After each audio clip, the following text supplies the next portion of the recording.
Hello, welcome to Bob's Dungeon. My name's Bob, I'll be your host. First off, I'd just like to quickly say thank you to everybody for being patient with me while I took some time off. I took a little longer than I initially planned, but I had some other things happen other than just healing up from surgery. But it's fine.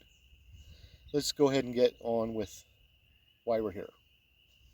In the 1980s, Harmony Gold put out a cartoon called Robotech.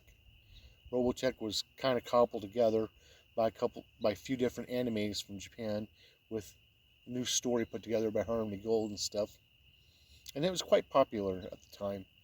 And they made a role-playing game out of it, and we're going to talk about one of the books for that game in this video. The timeline in the Robotech series in the game is pretty interesting. You have the first Robotech War, which is where the Zentradi came to collect the SDF-1 that had been sent to Earth. And at the end the Zentradi were defeated, and those that were remaining of the Zentradi defected to the humans, helping them out. And the SDF-1 itself was destroyed, along with the SDF-2, which the humans had started building. Well, after that, some more aliens showed up, and they helped the humans build the SDF-3, and they loaded up almost everything they had into the SDF-3 military-wise, and sent it out to take the battle to the Robotech Masters. Well, little did they know, the Robotech Masters, knowing that the Zentradi failed them, pretty much loaded everything they had up and went to Earth to take care of business themselves. And somewhere in transit, the two groups missed each other. And the SDF-3 went on to where the Robotech Masters now aren't, and the Robotech Masters came to Earth and started the second Robotech War. And the book we're going to talk about today talks about the second Robotech War. Of course, we're going to talk about Robotech Book 4, The Southern Cross. This book has 112 pages, and a copyright of 1988.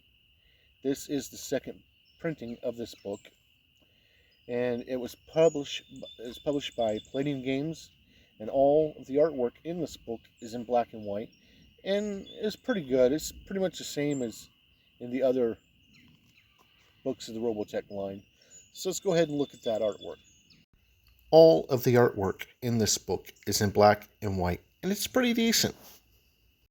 It gives you a really good look at all the new equipment that you can find in this book, such as all the different armor styles for the OCCs. And boy, does it ever give you a lot of pictures of the equipment in this book. And it's pretty heavy for giving the feel and look for this book, but man, is there a lot of pictures of equipment in this book. To play this game, what you're going to need is, of course, a copy of this book and a copy of the core rulebook for the Robotech game. You'll also need a full set of dice.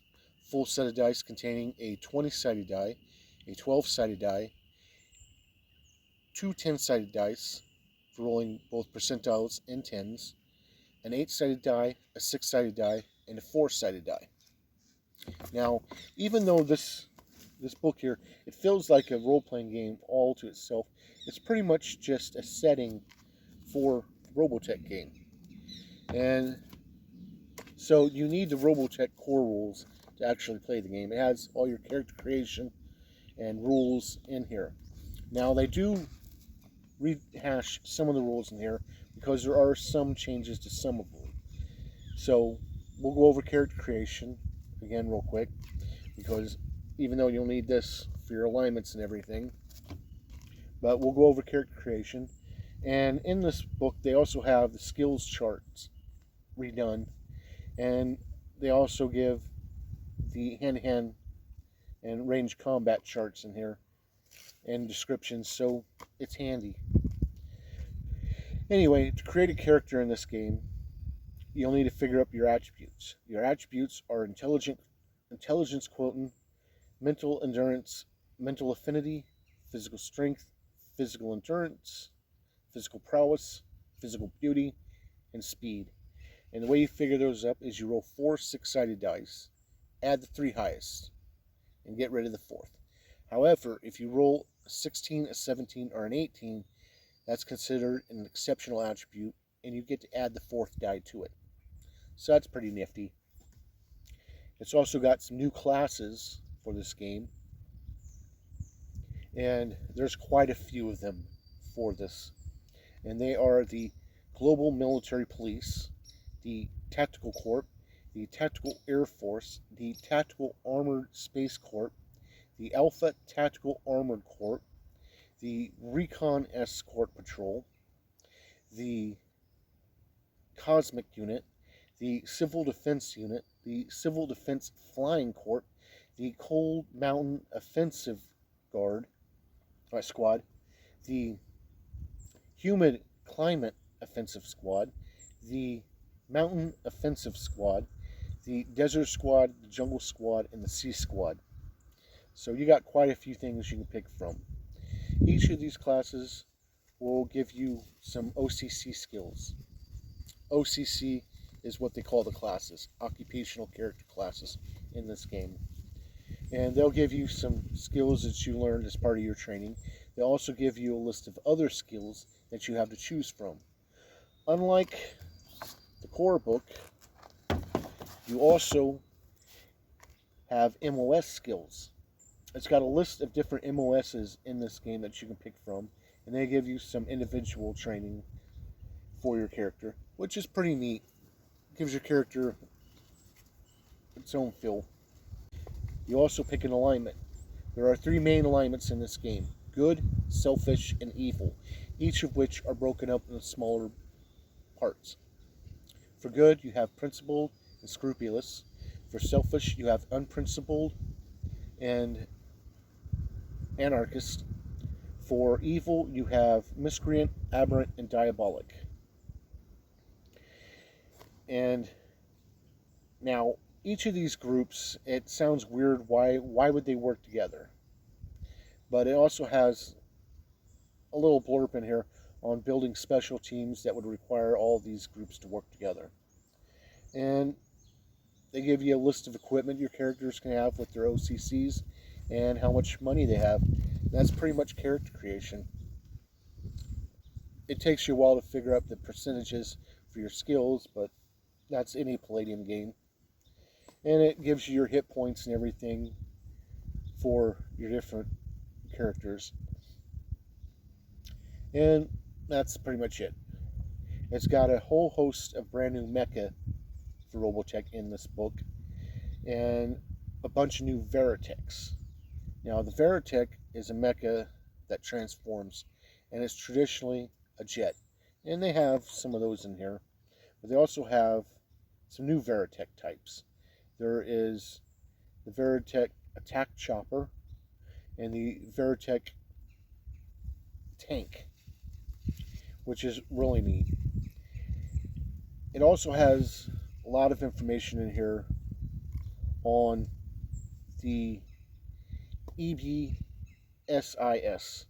In other words, the Eastern Bloc Soviet Independent State, which is another Earth government that is kind of in opposition to the Southern Cross and everything.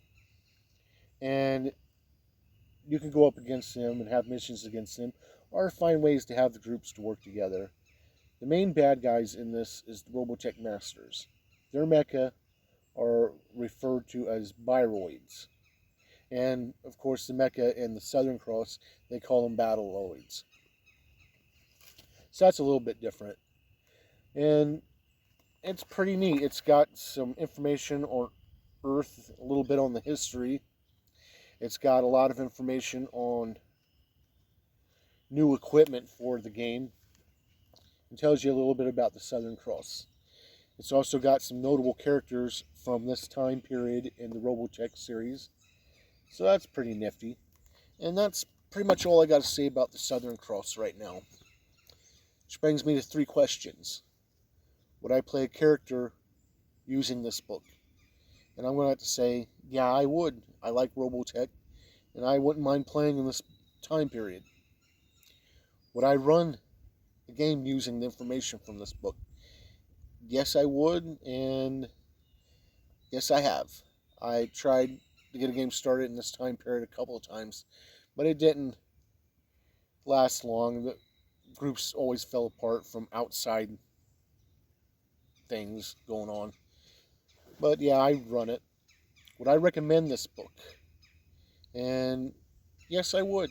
Robotech is a really neat series, and this period of the Robotech series and the second Robotech War is a really interesting time frame to play in. So yeah, I would recommend this book. So thank you for joining me at a look at this book, and hopefully you'll join me next time where we'll talk about something else. Bye.